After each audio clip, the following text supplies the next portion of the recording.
Molt bé, doncs hem acabat la primera part, la que us he explicat abans, que era la dels jutges que més o menys havien més o menys cregut, no m'agrada dir això, a la víctima, i han explicat, ja ho he sentit tota l'estona, la situació en què es va trobar i que per això feien la condemna que feien. Ara començarem la segona part, que és la del jutge que va fer el seu vot particular i que ell pensava que n'hi havia consentiment i demanava l'absolució pels acusats. Llavors veureu que canvia bastant el to, potser inclús molts dubteu i moltes dubteu de si aquesta noia... Bé, dona lloc a dubtes i no és el que pretenem, d'acord? Però s'ha d'escoltar perquè pugueu comparar el que heu escoltat fins ara amb el que escoltareu ara i que canvia molt i que aquí és on està la diferència. D'acord? Bueno, us volia advertir perquè sapigueu el context en el que es dona tota aquesta lectura, d'acord? Gràcies. En los casos de declaración contra declaración, aunque normalmente no aparecen esos supuestos en estado puro, se exige una valoración de la prueba especialmente profunda y convincente respecto de la credibilidad de quien acusa frente a quien proclama su inocencia, como un cuidadoso examen, que no se hace a fondo en la sentencia ahora analizada, de los elementos que sugerirían la incredibilidad del testigo de cargo. Cuando una condena se basa esencialmente en un testimonio, ha de redoblarse el esfuerzo de motivación fáctica ajustándolo a estándares mucho más estrictos y rigurosos. Así lo reclama nuestra jurisprudencia, en lógica armonía con la doctrina de otros tribunales de nuestro entorno.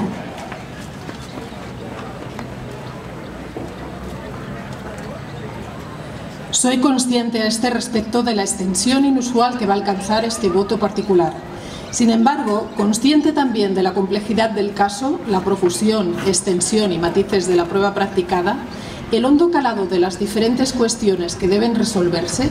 así como la también inusual extensión de la sentencia mayoritaria de la que discrepo, me llevan a un esfuerzo valorativo en el que entiendo no solo justificado, sino necesario, sacrificar la síntesis en pro de una exposición clara y suficientemente razonada de lo que, en conciencia, ha conformado mi convicción sobre el caso sometido a enjuiciamiento y exponer con la necesaria claridad también la respuesta que al mismo entiendo que debe darse desde los principios y normas que rigen nuestro ordenamiento jurídico penal.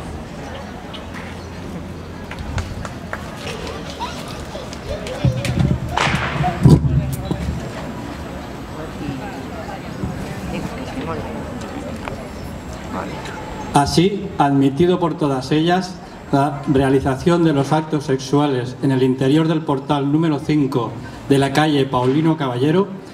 el núcleo de la controversia se ha centrado única y exclusivamente en determinar si, como ha sostenido las 4 acusaciones personadas, la denunciante fue obligada a ello por haber empleado los 5 acusados violencia y o intimidación, quedando anulada por ello su voluntad, o si, por el contrario, como sostienen los acusados y sus defensas, prestó libremente su consentimiento.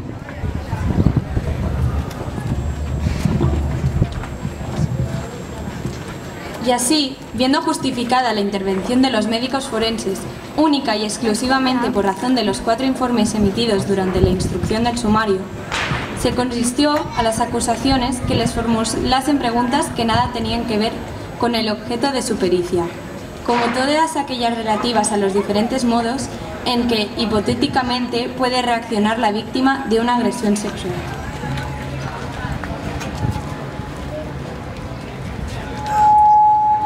Aun cuando las acusaciones han sostenido que la denunciante fue obligada a realizar diversos actos de naturaleza sexual, una vez que, por razón de la declaración en el juicio de la propia denunciante, se ha descartado el empleo de la violencia e intimidación como medios comisivos para su realización. No han descrito siquiera en qué forma ni con qué fuerza fue impulsada o compelida a hacer lo que no quería. ni este extremo quedó tampoco aclarado por la denunciante, pues su declaración en juicio afirmó que denunció porque me hicieron algo que yo no quería hacer. Y a la misma pregunta reformulada más adelante, contestó diciendo que el motivo de la denuncia es que yo, o sea, que yo hice una cosa que no quería hacer. Y solo utilizó el verbo obligar cuando dijo: es que no sé ni cuántos de ellos me obligaron a hacerles una felación, pero tampoco expresó de qué modo la hubieran compelido a ello. Es sostener y ya está.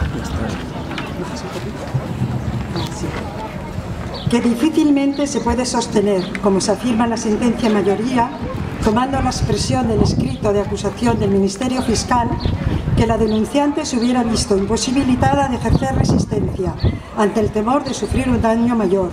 pues tal expresión tendría sentido si la denunciase hubiese sufrido un daño previo, lo que se excluye por la Sala de forma unánime tras haber afirmado a la denunciante en repetidas ocasiones durante su declaración en juicio que no sintió ni sufrió ninguno. O menos mal. Existen, sin embargo, dos versiones contradictorias respecto al hecho de que tales relaciones fueran consentidas o forzadas. La de la denunciante, que afirma que las relaciones sexuales mantenidas fueron sin su consentimiento y que en todo momento fue ajena a las intenciones de los acusados de mantenerlas. Y la versión de estos, que afirman unánimemente que ya en la conversación que mantuvieron en el banco de la Plaza del Castillo, los 6 convinieron mantener sexo en grupo. De este modo, la determinación acerca de la existencia de consentimiento o no por parte de la denunciante se erige en el tema decidendi de este proceso. Frente a ello, considero que la denunciante ha incurrido en tan abundantes, graves y llamativas contradicciones que las modificaciones introducidas en su relato durante el acto del juicio oral constituyen auténticas retracciones, y ello hasta el punto de considerar quebrada la persistencia de su relato de manera insalvable. Lo declarado en juicio por la denunciante ha dejado sin sustento algún eje sobre el que se inició y desarrolló todo el proceso, alumbrando ahora un relato que configura un desarrollo de los hechos radicalmente distinto y al que ha sido objeto de investigación, consideración, acusación y defensa.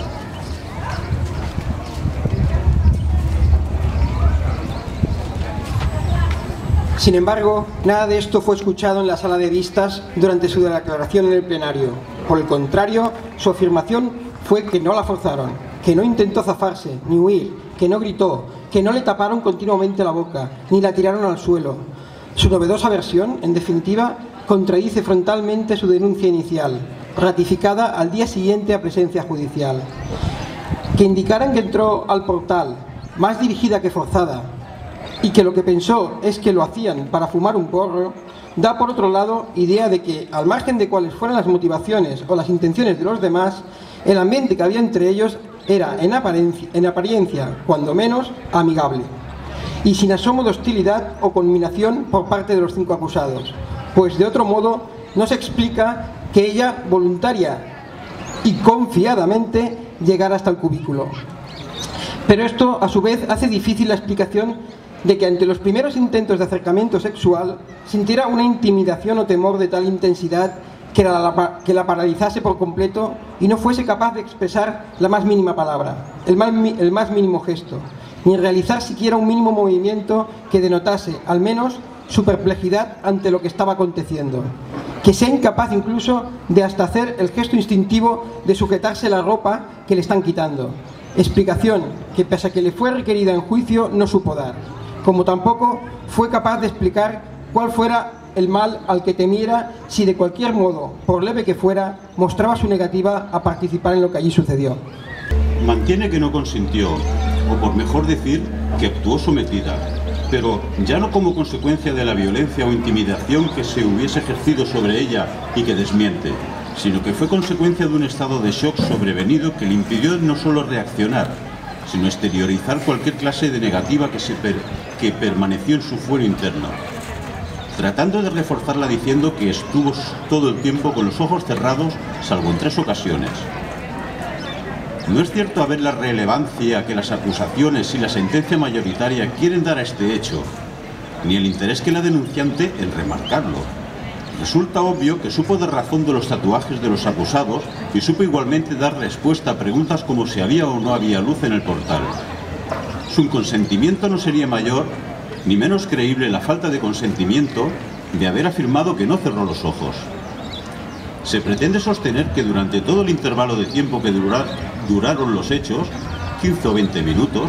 permaneció con los ojos cerrados y se afirma que, al menos en los 96 segundos que duran los vídeos grabados por los acusados, aparece con los ojos cerrados. Pero lo cierto es que, por lo que hace a los mismos y considerando que las imágenes de la denunciante se obtienen desde un plano superior a ella, tanto puede afirmarse que está con los ojos cerrados como que los tenga entornados, y lo relevante a mi juicio no es esto, sino la innegable expresión reflejada, sin asombro de rigidez o tensión, de su rostro, que impide sostener cualquier sentimiento de temor, asco, repugnancia, rechazo, negativa, desazón, incomodidad, y que resulta incompatible con la situación que dice estar viviendo y que según afirma, la deja paralizada.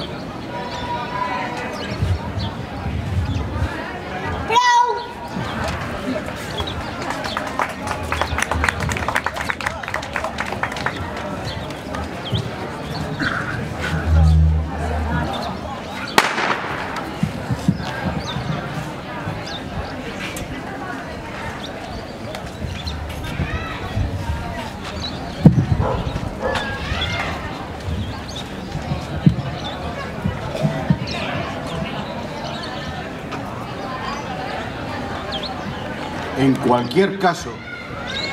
aun cuando prescindiéramos de todas las dudas que suscita el testimonio de la denunciante y aceptáramos su declaración sin cuestionarla, lo que sin duda resulta de ella en cuanto al hecho nuclear de la acusación es que su voluntad de no mantener las relaciones sexuales que tuvieron lugar en el portal quedó completamente silenciada en su fuero interno y no fue transmitida, insinuada ni comunicada de ninguna manera en absoluto,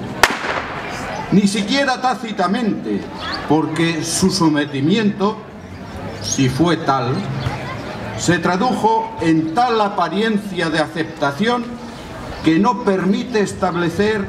que pudiera siquiera ser percibido o intuido por los acusados. Máxime si, como luego expondrá con detalle al analizar la prueba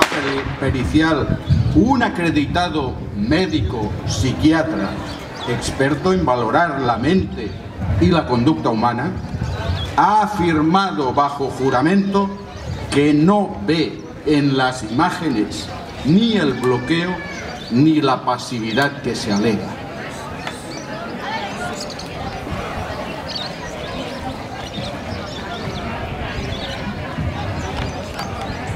En la página 243 a la 246 dice: valorando pues en conciencia el contenido de los archivos de videos grabados el día de autos en el portal y las 2 fotografías que obran en la causa,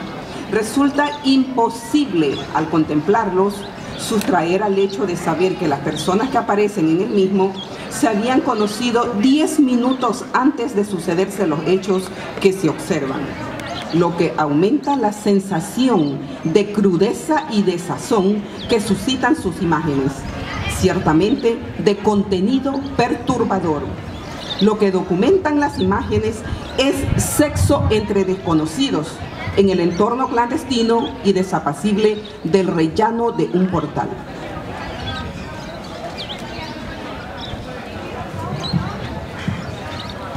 está acreditado que la denunciante en ese momento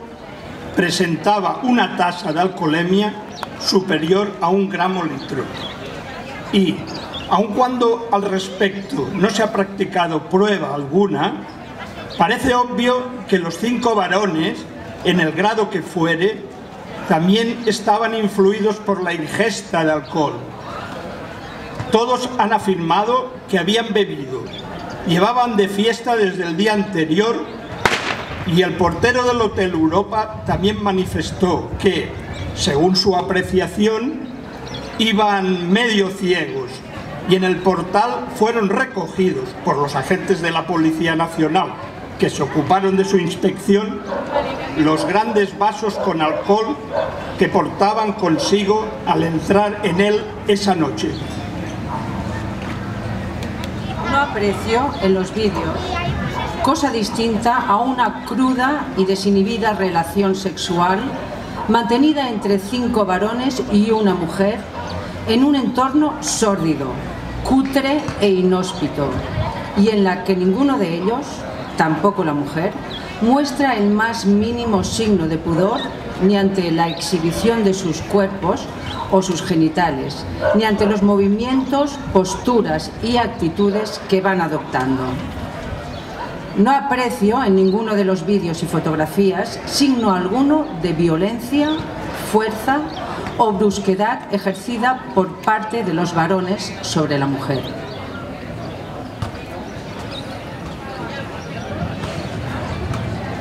No puedo interpretar en sus gestos ni en sus palabras,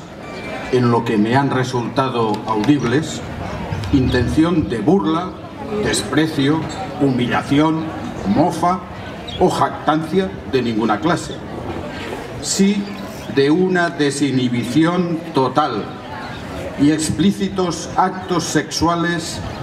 en un ambiente de jolgorio y regocijo en todos ellos.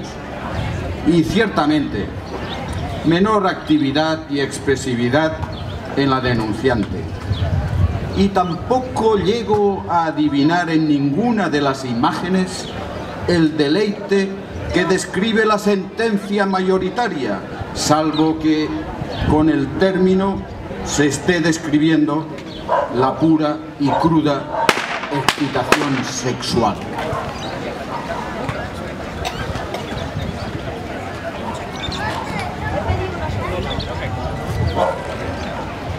Nada en ninguna de las imágenes que he visto me permite afirmar que las acciones o palabras que se observan o se escuchen tengan el más mínimo carácter imperativo. Nada en ninguno de los sonidos que se perciben que resulte extraño en el contexto de las relaciones sexuales que se mantienen. Todas ellas son imágenes de sexo explícito en las que no tiene cabida la afectividad, pero también sin visos de fuerza, imposición, conminación o violencia. No aprecio en los videos cosa distinta a una cruda y desinhibida relación sexual, mantenida entre 5 varones y una mujer, en un entorno sórdido, cutre e inhóspito, y en la que ninguno de ellos, tampoco la mujer, muestra el más mínimo signo de pudor ni ante la exhibición de su cuerpo o sus genitales, ni ante los movimientos, posturas y actitudes que van adoptando.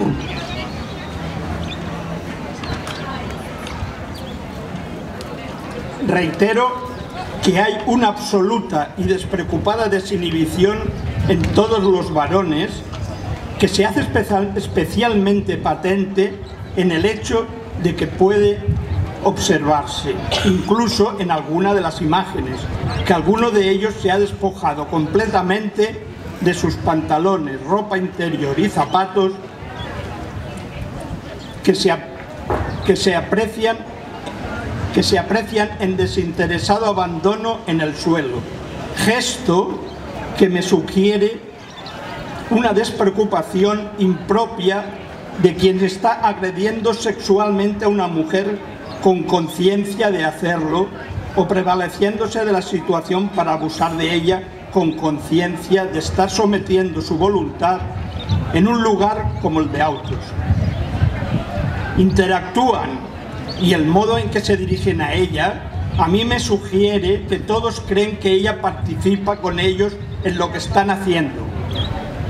Por lo que se refiere a la mujer, tampoco percibo signo alguno de pudor en ella.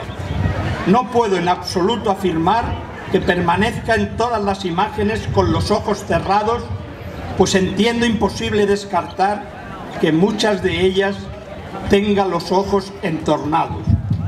Y sea como fuere, no se observa en ningún momento la más mínima contracción en sus párpados o en su rostro. Considero en cualquier caso que se trata de un detalle absolutamente irrelevante. Ni unos ojos relajadamente cerrados alimentan la tesis de falta de consentimiento, ni imaginarlos abiertos abona, a mi juicio, la tesis contraria. De mayor relevancia me parece el hecho de que en ninguna de las imágenes percibo en su expresión ni en sus movimientos atisbo alguno de oposición, rechazo, disgusto, asco, repugnancia, negativa, incomodidad, sufrimiento, dolor, miedo, descontento, desconcierto o cualquier otro sentimiento similar. La expresión de su rostro es en todo momento relajada y distendida, y precisamente por eso incompatible a mi juicio con cualquier sentimiento de miedo, temor, rechazo o negativa. Tampoco aprecio en ella esa ausencia y embotamiento de sus facultades superiores que se afirma por la mayoría de la sala. Por el contrario, lo que me sugieren sus gestos, expresiones y sonidos me emite una excitación sexual.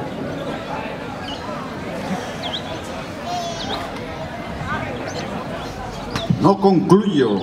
que esta apreciación haya de suponer necesariamente una relación sexual consentida, pues no es descartable que durante una relación sexual no consentida pueda llegar a sentirse y expresarse una excitación sexual meramente física en algún momento. Pero sí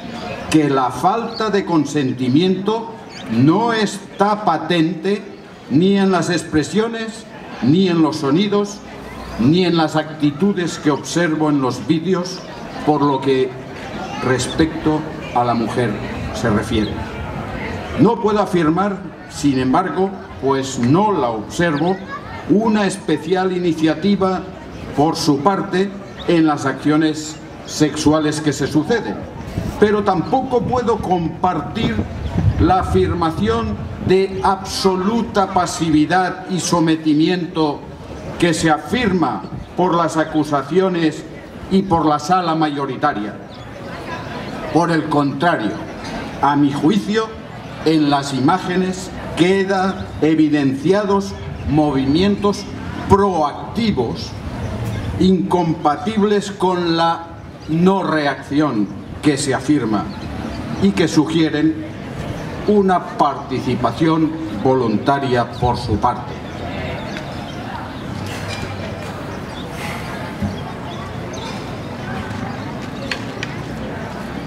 Continúa la sentencia en la página 249 a la 250. Dice así: la escena que revelan las imágenes es de una innegable crudeza, tanto por el lugar en el que se desarrollan las relaciones como por la desigual suma de participantes, 5 hombres y una mujer. Y el sexo que se expone en ellas es de una imprudencia más que notable. Pero con todo y eso, me resulta en conciencia imposible afirmar que lo que se está viendo sea una agresión sexual violenta o que la mujer actúe bajo la influencia de una intimidación que, por más que se pretenda por las acusaciones, no se manifiesta en modo alguno, como también que se encuentre en un estado de shock de tal intensidad que la tenga paralizada o sometida. Tampoco puedo apreciar en los acusados actuación alguna que permita, ni siquiera indiciariamente, inferir que obrasen con la conciencia de que su sola presencia en el cubículo en el que se desarrollan los hechos coartaba la libre voluntad de la denunciante, ni que estuvieran prevaliéndose, entre paréntesis, en los términos que exige el artículo 181 del Código Penal, como más adelante se analizará, de tal circunstancia para obtener su satisfacción sexual. Tal conclusión, a mi juicio, no se puede inferir de los videos, como tampoco de ningún otro elemento probatorio que se haya facilitado al tribunal.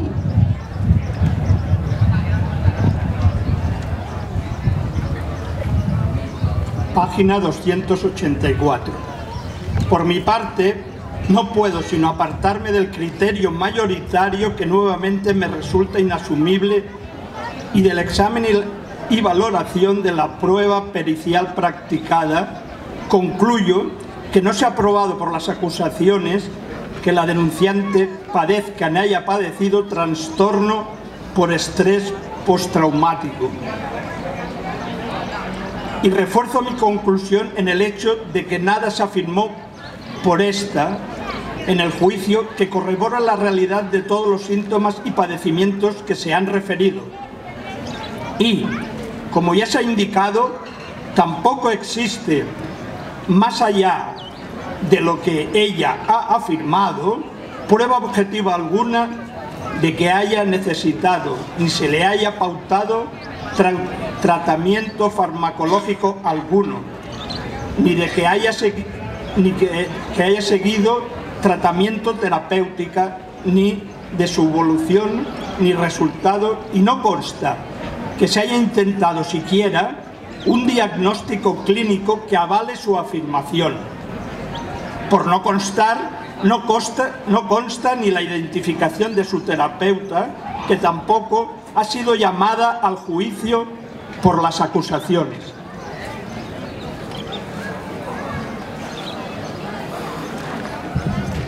Página 291-292. Para el señor Sanz Díaz, en el vídeo IMG 7408, destaca en general, respecto a las imágenes que ha analizado de la cara de la mujer, tiene una expresión distendida y no se ve fuerza ni resistencia, que no ha visto ninguna imagen de una mujer sufriendo, ni ninguna que denote asco, de que se lo está pasando muy bien tampoco. Y aunque las describe como unas imágenes patéticas, afirma que percibe delicadeza en los varones y no percibe miedo, ni horror, ni defensa, ni actitudes de evitación en la mujer. Se le pregunta sobre si es posible que la mujer se dejara hacer y responde que no se concibe una respuesta amigable con 5 atacantes, y afirmó y reiteró con firmeza que lo que revelan a su juicio las imágenes no es una reacción de pasividad. Con 5 atacantes, lo menos que se pueda esperar es que se muestre rechazo. Para contemporizar con 5 atacantes, debería haber actuado bajo un miedo atroz, y no ve un miedo así en los vídeos. Tendría que haber al menos una resistencia mínima.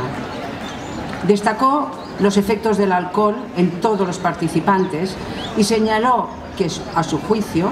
bajo una imagen de aparente diversión, cree que allí no se divertía nadie. A la pregunta de si veía en las imágenes algo como shock o bloqueo emocional, respondió que la palabra shock no existe en psiquiatría, que quizá se debería referir una reacción de adaptación o una reacción a estrés, pero la descarta porque cabría esperar defensa y evitación, y no la hay.